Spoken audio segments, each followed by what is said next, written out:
तो दोस्तों आज की वीडियो में हम लोग सीखेंगे कि मिडल टर्म स्प्लिटिंग मेथड से हम लोग कैसे रूट्स निकाल सकते हैं क्वाड्रेटिक इक्वेशन का। तो ज़्यादा देरी ना करते हुए चलिए शुरू करते हैं आज की वीडियो। तो यहाँ पे तुम लोगों को एक क्वेश्चन नज़र आ रहा होगा जिसमें तुमको क्या देना है, लिखा है यहाँ पे देखो। यहाँ पे देखो तुमको क्या लिखा हुआ है, एक क्वाड्रेटिक इक्वेशन दी हुई है। तो उसमें तुमको बताना है कि रूट्स क्या है, कौन सा मेथड लगाना है, फैक्टराइजेशन मेथड। तो चलो शुरू करते हैं। तो सबसे पहले फैक्टराइजेशन मेथड में हम लोगों को ये देखना होगा कि यहाँ हम लोग बीच में क्या लिखें। मतलब यानी हम लोगों को दो ऐसे नंबर सोचने हैं जिसको ऐड करके -5 आ जाए और जिसको मल्टीप्लाई करके 6 आ जाए। अब 6 क्यों, तो यहाँ पे देखो तुमको 2 नज़र आ रहा है और यहाँ पे 3। तो 2 और 3 को यानी जो एक्स स्क्वायर का जो कोएफिशिएंट है उसको तुम कांस्टेंट में मल्टीप्लाई करो। जैसे 2 इंटू 3 क्या 6। तो तुमको दो ऐसे नंबर सोचने हैं जिसको मल्टीप्लाई करके क्या आ जाए 6 और ऐड करके क्या है -5। तो कौन से ऐसे नंबर हो सकते हैं देखो। तो वो नंबर कैसे होंगे हम लोग कैसे डिसाइड करेंगे। तो एक तरीका है कि तुम इनका प्राइम फैक्टराइजेशन कर लो, यानी 6 का क्या करो प्राइम फैक्टराइजेशन कर लो, यानी 2। तो यहाँ 3 आएगा, फिर 3, फिर यहाँ पे 1 आएगा, यानी 2 और 3 सिर्फ नंबर आ रहे हैं।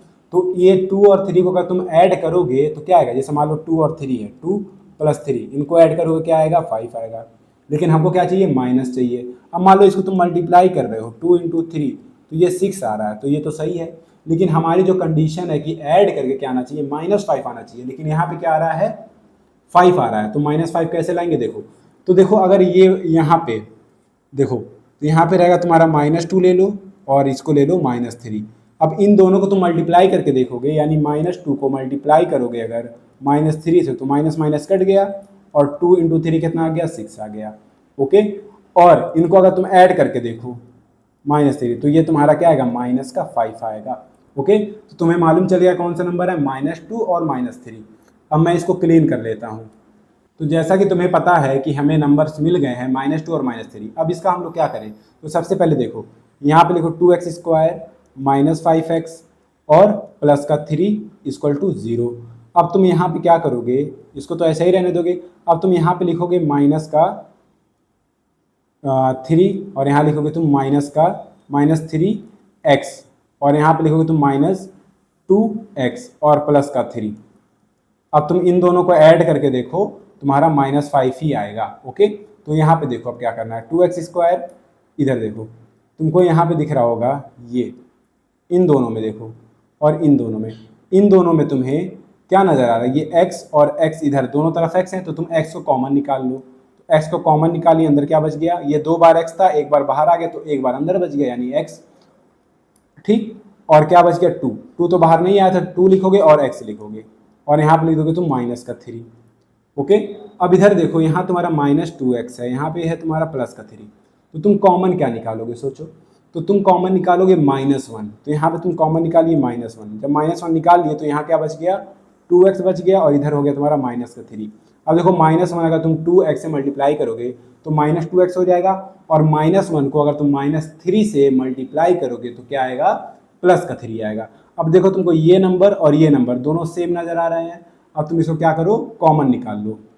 ठीक है, तुम इसको क्या करोगे, कॉमन निकालोगे। कैसे, 2x -3 बाहर आ गया और क्या बचा, ये x बचा और ये -1 बचा और यहाँ देखो x -1 और यहाँ क्या आ गया तुम्हारा = 0। अब देखो ये दोनों 0 के बराबर हैं, तो ये भी तुम्हारा क्या होगा 0 के बराबर होगा। तो यहाँ से तुम्हारी x की वैल्यू आ जाएगी 2x = 3 और x की वैल्यू क्या आ गई 3/2। और इस साइड में देखो x -1 किसके बराबर है, 0 के बराबर है, तो x की वैल्यू क्या आ गई 1। तो एक जगह तुम्हारी x की वैल्यू है 3/2 और एक जगह तुम्हारी x की वैल्यू क्या है 1। अगर मैं कहूँ कि ये जो तुम मिडल टर्म वगैरह पूरा स्प्लिट करके जो निकाल रहे हो, तुम इसके बिना भी रूट्स बता सकते हो, तो तुम्हें कैसा लगेगा। तो चलो देखते हैं कैसे होगा ये। देखो तुम क्या करो, तुम जो नंबर सोचे थे, जो भी तुम नंबर सोचे थे, क्या सोचे थे, -2 सोचे थे और -3, यही दोनों नंबर सोचे थे जिसको ऐड करके -5 आ रहा है, और यही नंबर तुम सोचे थे जिसको मल्टीप्लाई करके 6 आ रहा है। तो अब तुम क्या करो, इनके साइन को अपोजिट कर दो।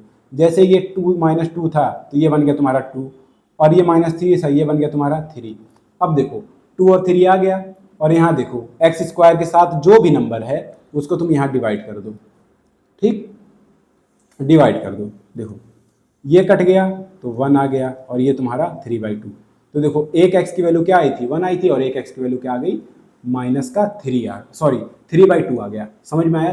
तो इससे तुम बिना मिडल टर्म स्प्लिट के भी रूट्स बता सकते हो। अब हम लोग चलते हैं नेक्स्ट क्वेश्चन पे। तो अब ये क्वेश्चन देखो, यहाँ पे भी तुमको क्वाड्रेटिक इक्वेशन से क्या बताना है, रूट्स बताने हैं। ठीक है, तो देखो ये वाला कैसे होगा, यहाँ पे तुमको एक इक्वेशन दी हुई है क्वाड्रेटिक इक्वेशन। अब यहाँ पे देखो क्या करना है, ये भी ट्रिक से भी हो सकता है, तो पहले ट्रिक से करके देखते हैं, उसके बाद मिडल टर्म स्प्लिटिंग से देखते हैं। तो यहाँ पे देखो, यहाँ 6 है, यहाँ -2 है, तो 6 इंटू -2 क्या आता है, -12।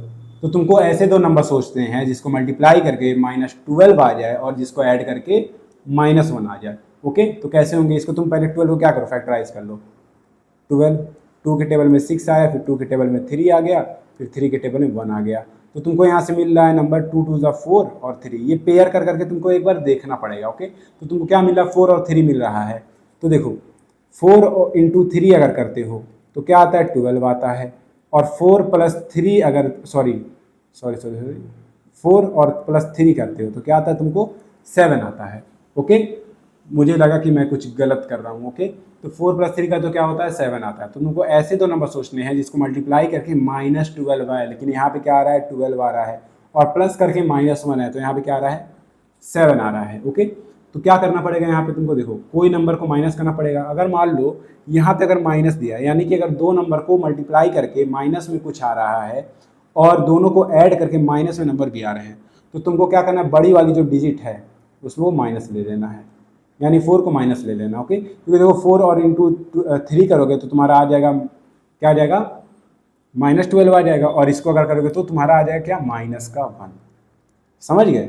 अब तुम इसको आराम से कर लो, यानी -4 और 3 खोजे हो तो इसका रूट्स देखो बिना मिडल टर्म स्प्लिट किए।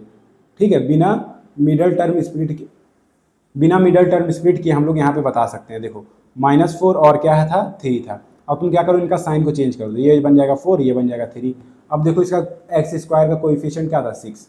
अब तुम क्या करो, इसमें भी 6 डिवाइड कर दो, ये साइन चेंज हो जाएगा ना, इसमें भी 6 से डिवाइड कर दो, तो ये हो जाएगा तुम्हारा 2/3 और ये हो जाएगा तुम्हारा -1/2। ओके, -1/2 होगा ये, -1/2। ओके, तो इस तरीके से तुम रूट से निकाल सकते हो। अब चलो यही क्वेश्चन को हम लोग मिडल टर्म स्प्लिटिंग मेथड से भी कर लेते हैं, तब तक ये सब मैं क्लीन कर लेता हूँ। तो अब देखो ये मिडल टर्म स्प्लिटिंग से कैसे होगा। देखो यहाँ पे तुम लिखोगे 6x² और यहाँ पे तुम लिख दोगे -4x और यहाँ लिख दोगे तुम +3x और ये हो जाएगा तुम्हारा -2 = 0। इन दोनों में देखो क्या कॉमन है, ये देखो 6 है वो 2 से डिवाइड हो जाएगा और 4 भी 2 से डिवाइड हो जाएगा और x तो है ही, तो तुम्हारा यहाँ आ जाएगा 2 और x, तो यहाँ बच जाएगा तुम्हारा 3x और यहाँ बच जाएगा तुम्हारा -2 बच जाएगा सिर्फ। और इधर देखो क्या कॉमन है, यहाँ तुम्हारा जो कॉमन है वो है 1। क्यों? क्योंकि यहाँ पे देखो माइनस लगा तो 1 बाहर निकाल लोगे, तो 1 अगर 3x से मल्टीप्लाई होगा तो वही होगा और 1 अगर -2 से होगा तो वैसे ही आ जाएगा = 0। अब देखो ये और ये दोनों कॉमन है तो बाहर निकाल लो, 3x -2 और इधर तुम्हारा हो जाएगा क्या, 2x और +1। ठीक, ये क्या होगा, = 0। अब यहाँ से तुम्हारा आराम से निकल जाएगा, ये 3x -2 = 0, 3x = 2, तो x की वैल्यू क्या आ गई, 2/3। और इधर देखो 2x -1 = 0, तो सॉरी +1 = 0, तो 2x = -1 और x की वैल्यू क्या आ गई, -1/2। ओके, तो आज के लिए बस इतना ही। अब हम लोग मिलते हैं नेक्स्ट वीडियो में। ओके, तब तक के लिए बाय।